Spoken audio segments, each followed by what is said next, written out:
Okay. I was like, we're starting quiet, but I just realised that my sound is turned all the way down. There we go. Oh yeah. Oh yeah. Feed it to me. Give it to me. Hello. Hi. Thank you for joining me. I have seen this film before. I have seen the theatrical cut. I have not seen the extended version before. Still wild to me that they shot all of these films back to back. What an endeavour. What a journey. Catch it. Just a bit of seasoning. I thought maybe if we was having a roast chicken one night or something. Roast? Man, Sam really is the one you want on this journey with you, isn't he? It's the best salt in all the Shire. I believe it. It's one of my nuts. Won't come free in a hurry. Don't worry about it, mate. Brush it off. You are the shining light of this journey. He brought seasoning, man. Little subtle reminders that the ring, even though Frodo is so resistant, the ring is taking its toll. It's the ring, isn't it? Yeah. God, I love the music so much. And yes, I will be constantly mentioning it once again. This looks strangely familiar. Because we've been here before. We're going in circles. Something that I'm appreciating more is because right, okay, so it's been like over a decade since I've seen these films, right? I should just, disclaimer. And so like I have got this comparison now that I'm making, because I'm rewatching these as an adult, and I've also got the extended editions, to add more to what I know. The Hobbit's journey I found less interesting, and the interesting bit that I wanted to always get back to, and this was always reflected in when I read the books as well. I always wanted to get back to like Aragorn, Legolas, and Gimli and their journey. I always just found that more exciting, cooler, all that stuff. But I think, watching these again and just, this film opens with Sam and Frodo and this journey, not only the journey, but like, they're wandering around. They don't really know what they're doing. It's like they're looking at Mount Doom, and this horror of where they have to go is there evident there straight away. They see it over the mountains. They can see it. And then you have this scene here where they come in and they're like, we're lost. And it opens with this reminder of this journey that they're on and the hopelessness of these two guys, right? Obviously without the fellowship and on their own, and how hard and how much of a slog it's going to be, right? And it immediately starts you off with that, which I quite like, actually. It throws immediately this weight, this hopelessness on you as the audience, right? Which is interesting because I think it puts you down at this, this lower level of like, oh God, which is interesting because I think, going forward in the film now, it's like the only place you can go is up. And I feel like it's really structurally quite prevalent, I think, starting the film that way, because it does start them off at a low base, and it makes everything that comes after feel all that more fulfilling and enjoyable and more full of hope for that. Do you know what I mean? That's what I would say, and those are my initial thoughts, and that's why I like that we're starting with this and the kind of the hopelessness of it all and the fact that they're lost. And yeah, I think that's what it does, and I think that's what makes maybe what's gonna come later all the better. We're not alone. We're not alone. Sorry. Hey, these videos are just gonna be me nerding out. Iconic. It's interesting, isn't it? Because you see the CGI, but like for a 20-year-old franchise, it holds up quite well, honestly. Come on, boys. Tag team. There's two of you. Come on. There we go. You've got it. Yeah. That terrified me as a kid. I hated that. I hated it. It reminded me of a spider a little bit. I don't know why. But you know what I mean? Just because he was like crawling on him a little bit and then... Man, I swear, Andy Serkis did such a good job, right? So marked in the cultural mindset, like Gollum, right? He came up with this. Just a second. Just a second for Andy Serkis. Maybe he does deserve to die. But now that I see him, I do pity him. Yeah, Frodo moralising Gollum already, which is really interesting. Those moral questions going back and forth in Frodo's mind, I think, already. It's interesting, isn't it? Because I feel like Gollum's such an interesting character, and again, it's one of those things as a kid that just went over my head, because he is, at first glance, he's presented as this almost orc-like figure. Physically and aesthetically, at first glance, almost a monster, right? But then, yeah, like Frodo says, he is kind of almost this pitiful creature. In Frodo's own words, he pities Gollum. And obviously, like, I'm working on, my informed opinion of knowing where Gollum goes and knowing a little bit about his past and everything. And it's interesting how, that initial impression that you get from Gollum and the first aesthetic glance that you have of him. And it's just interesting how we delve a bit deeper into why he's like that. Is he a figure to be pitied, or is he a figure to be despised? And I think it's not just black and white. I think Gollum is a very grey character. Anyway, I'll play because we'll dive deeper into that as we get into the movie. So yeah. Get down! Oof. He's trying to trick us! Yeah, Sam's right though. Sam's right, but he also doesn't see below the surface, right? It's interesting how Frodo's demonstrating his empathy, actually, on his initial reaction to Gollum, whereas Sam is an empathetic character and he has empathy. They both represent two sides of this idea, right? Of perceiving beings like Gollum and having pity for them, or not having pity for them. Yeah, like that's really big what Frodo does there, taking the rope off. You will lead us to the Black Gate. Yeah, and it's interesting because Sam's right, but he's also kind of wrong in certain ways as well. But then Frodo's also right, but Frodo's also wrong in certain ways. And it's just an interesting dichotomy, interesting dynamic that is presented with this threesome here. So much for his promises. Yeah, and you know, Gollum is this character that has so much trauma, man. We will deliver them. God, they look so good though. And it's so nice that the design is so good that you can differentiate between the Uruks and the Orcs. Take his blood! Yeah, the actors doing the Orc stuff, that guy, the Uruk. Who is it? Nathaniel Lees. Well done, mate. Ugluk. He did such a great job with that little roll there. There we go. What do you smell, buddy? Man flesh. Yes, Pippin. Pulling his weight. Well done, son. Oh, just this. Just this. Pace is quickened. Just the fact that he can do that. Such a ranger. 3 days of night's pursuit. Yes! There it is.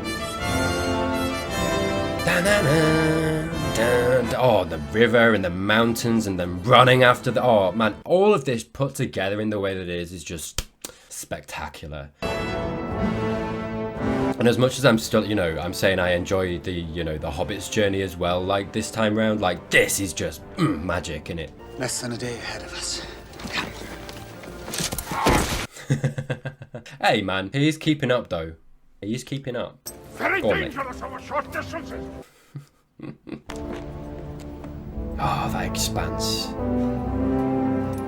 And the music, come on. Home of the Host Lords. Yes, it is. There's something strange at work here. Some evil gives speed to these creatures. They're taking the hobbits to Isengard! Oh, no. I immediately see that video, I'm sorry. The world is changing. Such a disappointment, mate. Who now has the strength to stand against the armies of Isengard and Mordor? Not Christopher Lee. Christopher Lee's a king. But Saruman. Saruman! And the union of the two towers. He said the name of the film. Together, my lord Sauron, we shall rule this Middle-earth. Ooh, I don't know, mate. I don't know if Sauron wants to share that, you know? The old world will burn in the fires of industry.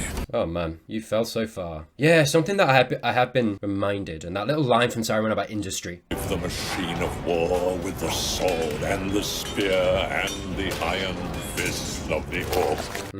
Yeah, something I've been reminded as, you know, we've had this, I guess, influx of Lord of the Rings and Tolkien, you know, injected into this kind of cultural space, right? With, you know, Rings of Power, and I've kind of been revisiting a bit more of, like, you know, Tolkien and you know, the themes involved, and yeah, it is interesting, isn't it? Because I think something that, again, went completely over my head as a kid was this idea of, you know, this theme that's very prevalent in Tolkien's work of, you know, industry overtaking nature, right, and destroying nature. And it's interesting that, you know, in these films here, Saruman is mentioning that, you know, this industry just kind of, you know, trampling over. And, you know, you see Isengard, which is just its barren wasteland, right? You know, all the greenery's gone. He's cutting down the trees. You know, we obviously see later on Fangorn getting cut down and all this stuff. And yeah, just something, sorry, a little bit of a note, I guess, but something that went over my head as a kid.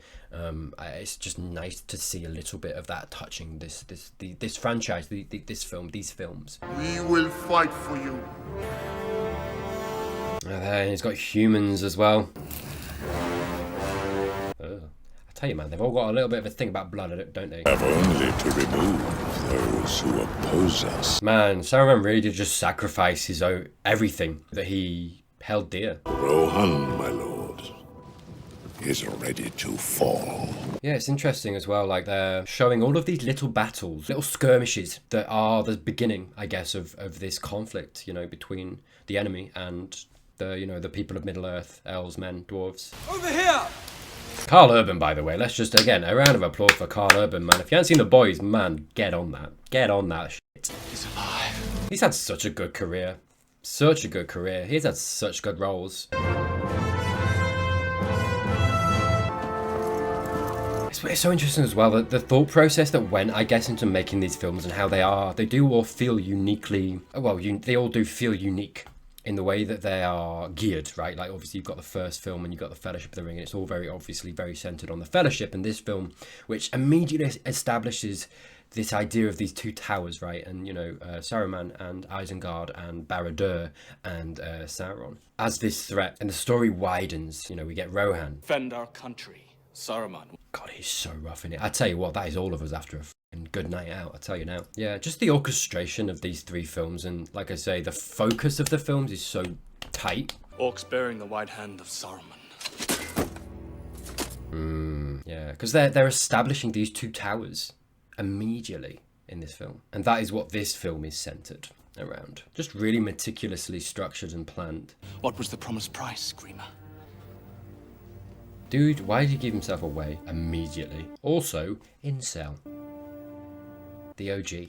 Too long have you haunted our steps. Drop his off. That'll do it. Oh god. Oh god, I forgot he gets exiled. This order does not come from me. He signed it this morning. You slimy little weasel. They run as if the very whips of their masters were behind them. Yeah, I love that they stress that there's some sorcery at play here, which I imagine there absolutely is too, right? And it's never seen. That's something that I love about The Lord of the Rings, and these films particularly, is that the magic is so subtle. It's kind of talked about and mentioned, and it's there, but you don't see it. You know what I mean? And it just makes it feel all the more powerful and all the more mystical and magical for it, I think. You know, whether it's something that Saruman put on them, some kind of curse or binding. We might have made a mistake leaving the Shire, Pippin. Hey, yeah, I know what you're saying, mate, but just bear with me a little bit, right? You'd never have discovered Lembas. That's all I'm saying. That's all I'm saying. We ain't had nothing but maggoty bread for 3 stinking days. Yeah. Do you know, these guys do such a good job. What about them? They're fresh. Ugh, like the teeth and the spit. Sound design as well. Honestly, I was always terrified. Like, this guy terrified the shit out of me. What about their legs? They don't eat, no. That's horrible. That is horrible. Ooh, they look tasty. Again, I like that, you know, the horror elements are subtler in this film, but they're still there with the orcs. They have something, an elvish weapon. Yeah, I kind of love as well a little bit that, like, this whole little plot line here, it's a product of the Uruks, like, fucking up. Looks like meat's back on the menu, boys. There it is. Tell you what we could do with a bit of Sam's seasoning right now, that's what I'm saying. No one's gonna save you now. Oofed. Oh yeah, that's what we're talking about. A little bit of horseback archery. The red sun rises. Blood has been spilled this night. Man, my dramatic ass as a kid always did that shit. If I saw like red on the horizon, I would like literally say that out loud to people. I wasn't a cool kid. I mean, you could work that out. You could have worked that out just from what I just said. But hey, this film ruined me. It made me such a nerd. Hey, I'm better off for it. That's what I'm saying. Speak quickly. Give me your name, horsemaster, and I shall give you mine. The sass is unmatched. I love as well. I would cut off your head, dwarf, if it stood but a little higher from the ground. Rude. You would die before your stroke fell. Oh, yeah, I love this. Sorry, I love what this scene does in demonstrating how, like, the bond of the Fellowship. Like, Aragorn, Gimli, and Legolas and the bond they have now, right? Like, you know, Gimli does his sassy thing, and Aragorn does this little look of, like, come on, hey, behave yourself, mate. Behave. Not quite like that, but you know what I mean. And then, you know, obviously, we've got Éomer insulting Gimli, which is funny. Good on you, mate. Well done. Good burn. But then Legolas immediately chooses violence, and it just demonstrates their friendship, you know. And this just, yeah, it's just a little scene, but it demonstrates where they've come, where they are, and how things are with them right now, which is nice. The White Wizard is cunning. Yeah. He walks here and there, they say. There's an old man, hooded and cloaked. Foreshadow. And everywhere his spies slip past our nets. Well, behave. Just We are just no bring it back a spies. little bit. They've taken 2 of our friends' coat. Such a calming presence, isn't he, Aragorn? We piled the carcasses and burned them.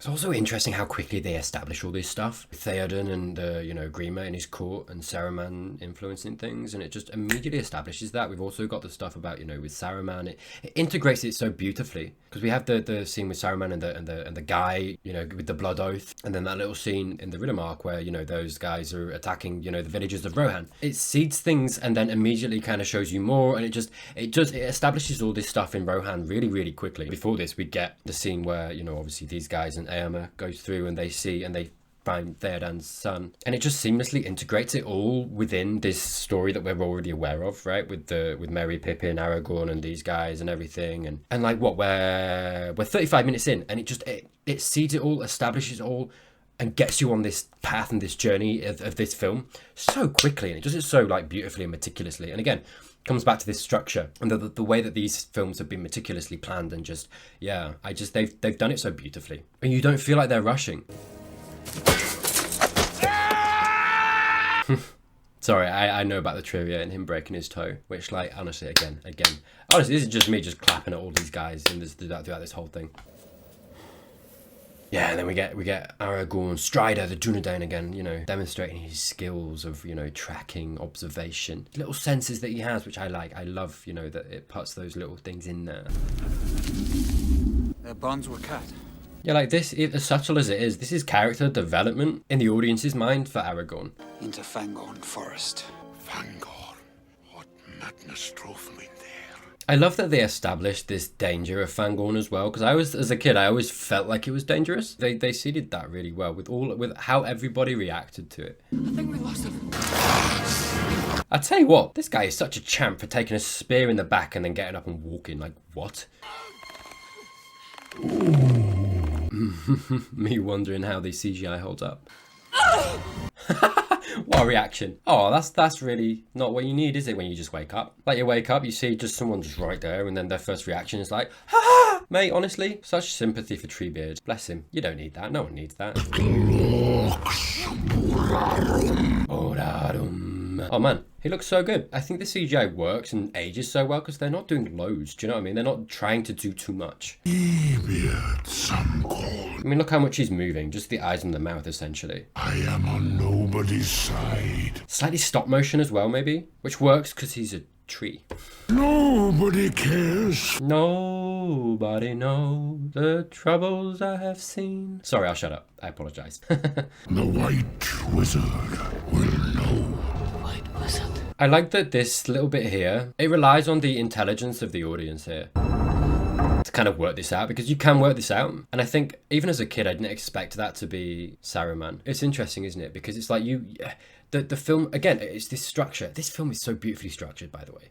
I think because of this structure, we've seen Saruman already in the film, right? We've reestablished in the audience's mind that, where he's on, the path that he's on. Isengard, what he's doing with Isengard and what his goals are. We've had that established, re-established really, really strongly. And we've had that scene where he's looking at Fangorn like, burn Fangorn.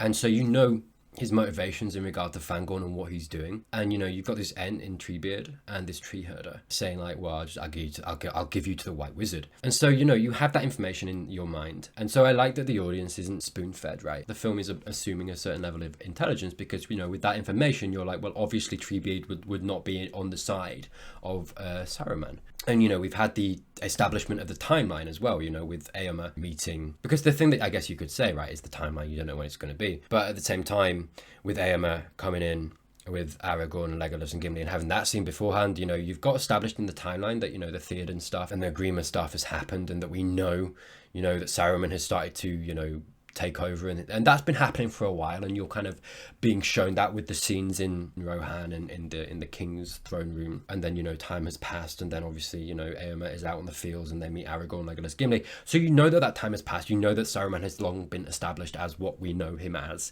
right? So you kind of know that chronologically it is at a time when Saruman is bad Saruman. So it's like you have all that information as the audience. The film has given you all of that without actually overtly telling you. And I just like in that moment, sorry, it's a long way of kind of saying that I just like that moment and how it respects you as the audience and the intelligence of the audience, right? I just like that. And I think it's very well done. And again, speaks to how it was meticulously structured to give you that. and to offer you that as the audience. Very lucky we find you. Man, they look the same distance as that first time.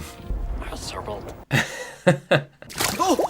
Oh, I hate the marsh. I do hate the marshes, I will be honest with you. Oh, the marshes. That is some rank soup, that, mate. Miles and miles. Yeah, again, this journey that these two are on is constantly being presented to you as the audience as like this horrible journey. You know, it's miserable, it's hard. We are famished. Really just stacks the deck against these guys. Maybe why I felt so depressed every time it would come to, you know what I mean? As a kid, it is depressing, and it's meant to be. We must stop. I swear, Gollum's so relatable. The absolute hangry mess that he is. We can't eat hobbit food. And again, subtly shows how far Gollum's come from his roots as well, you know. He can't eat hobbit food. And I get that it's elven food, right, but... Let's go. That line there as well. He's never been able to let go of it, ever. All this time, it's been torturing him. It's so easy to be scared by Gollum and like look down at him, but bless him, you know, the torture, the trauma. And I think, you know, this film does constantly remind you of that. Yeah, this is horrible, mate. I don't know, I don't care who you are, mate. The idea of like just falling in there. Frodo, mate, you're killing me. You are killing me, sir. He literally just said, don't follow the light. Faceplant, immediately. Great. Oh, God. I hate this so much, man. No, thank you. Interesting as well, actually. I just caught myself wondering why. Why did Frodo get taken by that? Why? Do you know what I mean? Like, why him and not, you know, the others? Why was he so susceptible to it? And I wonder, right, whether it was because, you know, he's so focused, all of his will is turned towards, you know, combating the pull of the ring, the One Ring. And I guess you take for granted that it's maybe not so active an effort on Frodo's part, but I guess maybe I'm taking it for granted, you know, as I'm watching this, how much effort he's actually putting in moment to moment in, you know, against this pull and the ring trying to sway him. And I wonder whether it is that conflict, he's striving to resist the ring at all times, at all moments, at all seconds, that means that he's so susceptible to this, right? This other thing coming at him, you know? He's so focused towards this one thing that this thing over here is just like, well, come here. And he immediately goes towards it. Are you alright? Maybe the first step as well in Frodo's mind, that Gollum is on his side and that Gollum has that good still in him, you know, that redeemable quality still in him. And maybe the first fracture in it, I guess, that we see, right, of between Frodo, Sam, Gollum, and Sam perceiving... God, yeah, here we go. Sam perceiving Gollum the way that he does, and Frodo perceiving Gollum the way that he does. Yeah, there we go. I guess, you know, and almost confirmed in a way how he is fighting the ring, but also how the ring is beguiling him still.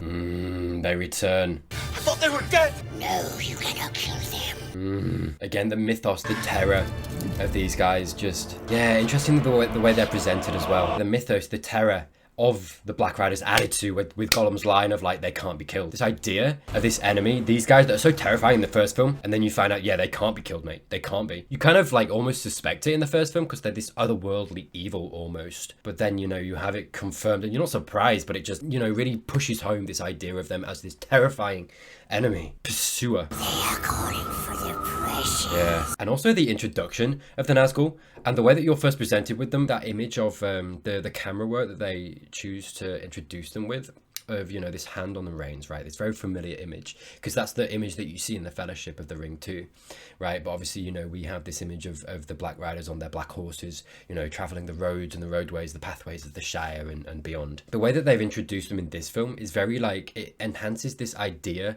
of fear, I think, and this mystery and this terror, this otherness of them, because you see that familiar hand on the reins, but they're not moving in the way that they would on a horse, which is what you kind of expect, right?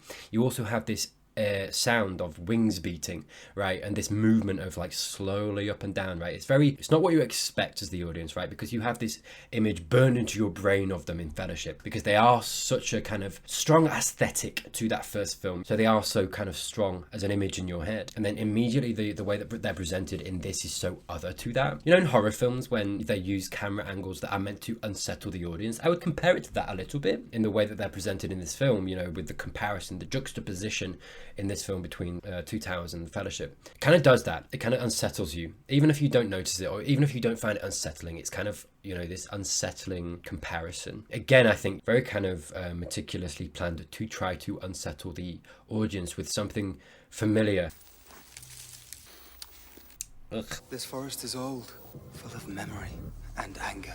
I love the little touches that you get with Legolas and his elven roots. Ha ha ha. Forest. Gimli, lower your axe. Yes, good, good. But you know, the way that Legolas, they're all in this forest, and you see the representation of all these races and the impression that they all get. What do trees have to talk about? The White Wizard approaches. Here we go. Here we go. Oof, reminded of the sheer power of Gandalf too here. You are tracking the footsteps of two young hobbits. And the voice manipulation is so interesting, so fun. They met someone they did not expect. Guess it is Ian McKellen, and you can tell. But it does kind of sound like Christopher Lee. There he is. There we go. I am Saruman. I love this line. Rather Saruman as he should have been. Yeah. Was it Ian McKellen doing voice work there, or was it put in post a little bit of Christopher Lee? I wonder. If you know, let me know down in the comments. Man, and not being funny, right? Like, beating a Balrog down is a big deal. Until at last I threw down my enemy and smote his ruin upon the mountainside. Like, legit, Gandalf beat a Balrog. He absolutely smashed it, mate. I strayed out of thought and time, and every day was as long as a life age of the earth. It's interesting because he is genuinely just reborn, isn't he? Gandalf? Yeah, see, he's like a new man. He is a different person, really, isn't he? That was what they used to call me. To him, I feel like it feels like it's been hundreds, thousands of years between Moria and now. And I come back to you now, at the turn of the tide. In this horrid, dark, dank, tree-infested... Just behave, mate, just behave. Charming, Yes. quite charming. Nailed it. You still speak in riddles. Oh, there it is. That friendship, that bond between Gandalf and Aragorn. That's nice to see. The Ents are going to wake up. Yeah, and again, let me know down in the comments if you have confirmation of this, because I feel like this is direct intervention by the Valar, sending Gandalf back, acknowledging that the fight is going against the forces of good, and basically being like, no, you need Gandalf, you need your White Wizard.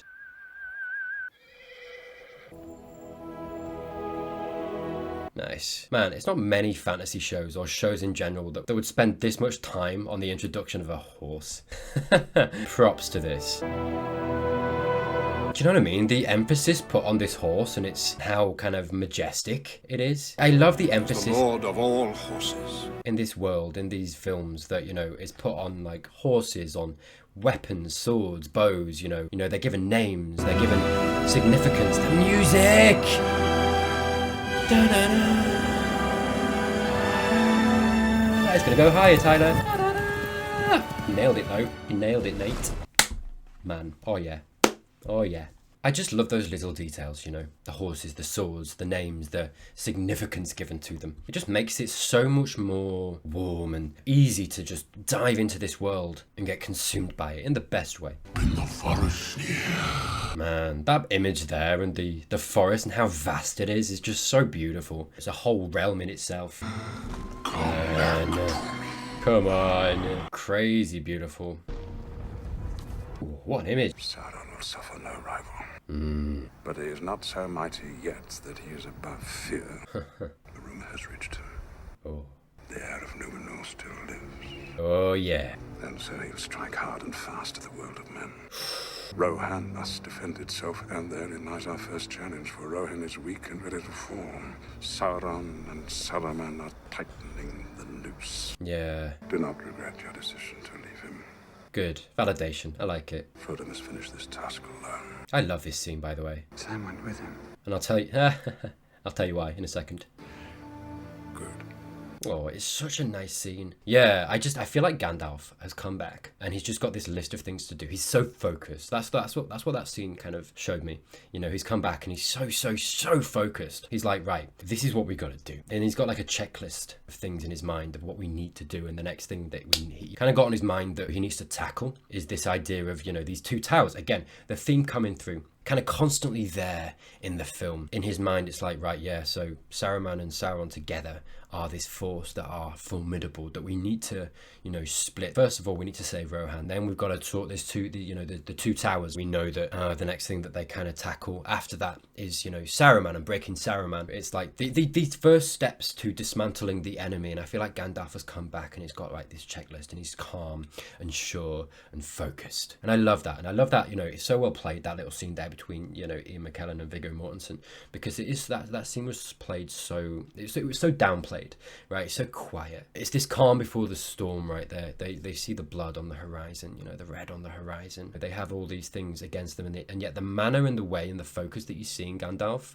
is so strong, it's so sure, it's so focused, and it gives you hope. It makes you feel warm and within the arms of safety in the way that, you know, Ian McKellen, Gandalf is talking about it. Yeah, it just instills all of that in you, and it's so beautifully done.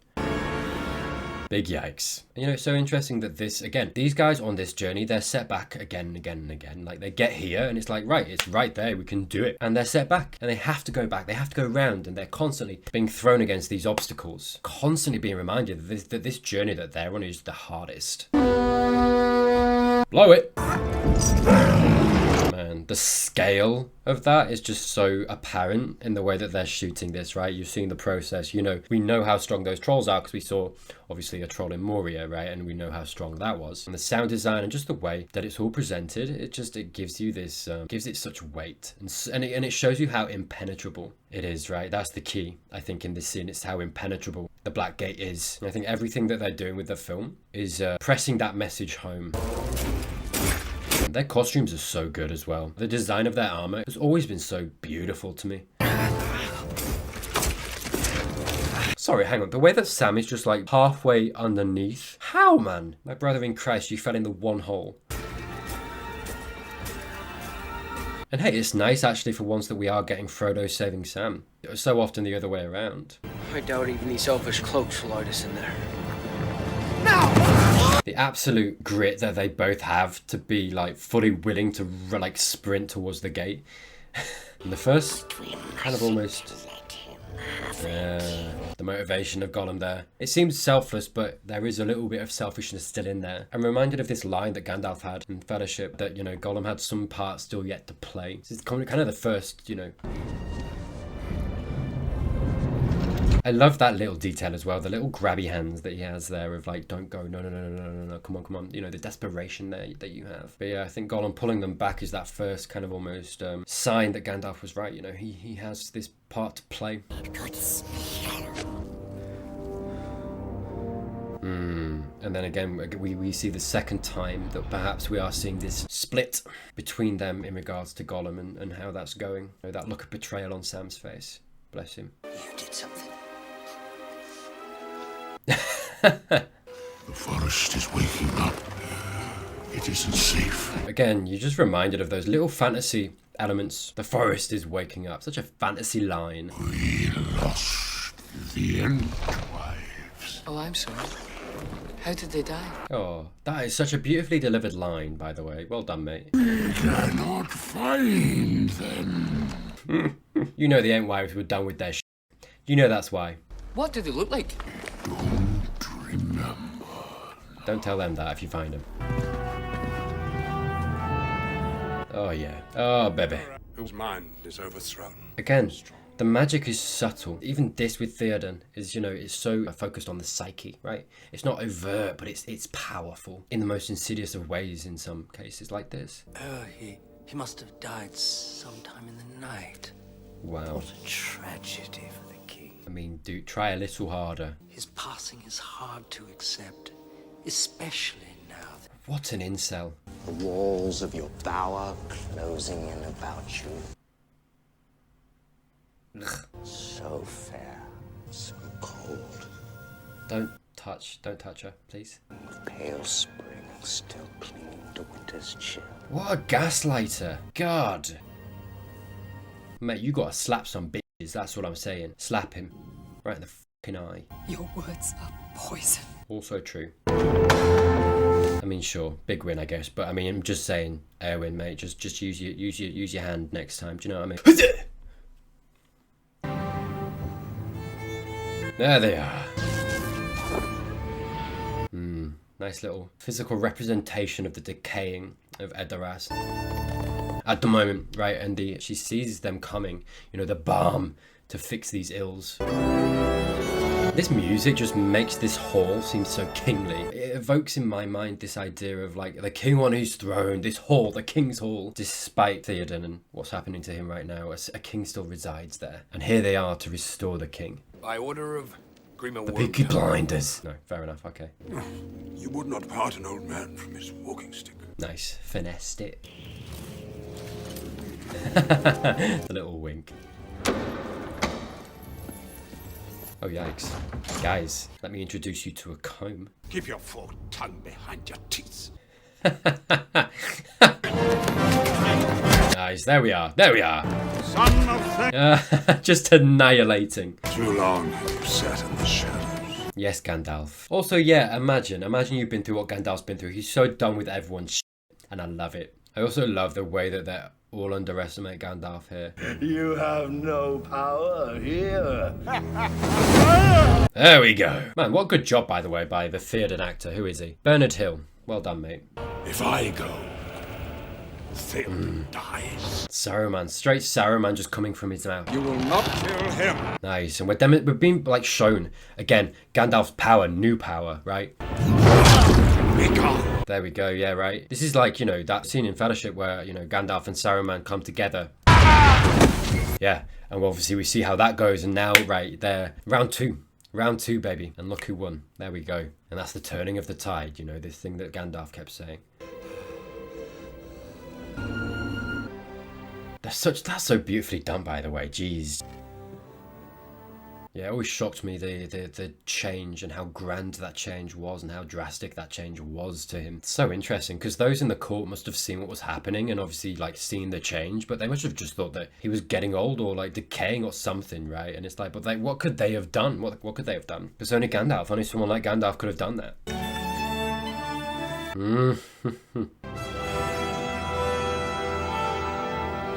Alrighty, and on that note, we will end this video there. This is the end of my part one. That's 2, Tyler. That is 2. That is just straight up 2, mate. This is the end of my part 1 on my commentary of The Two Towers. It's such a big film, so I will be covering this film in 2 parts in total. So if you want to catch that second half, give a little bit of a scroll down and see if you're subscribed. If you're not, mate, I don't know, just consider doing that because that would be nice for me and maybe for you as well. Hey, good content over here. That's what I'm saying. Thank you for joining me. If you enjoyed this, try this video right here somewhere, maybe on my face. I don't know what Edit Tyler's going to do, man. Thank you, as always, to my patrons. Thank you once more for watching, and I will see you soon.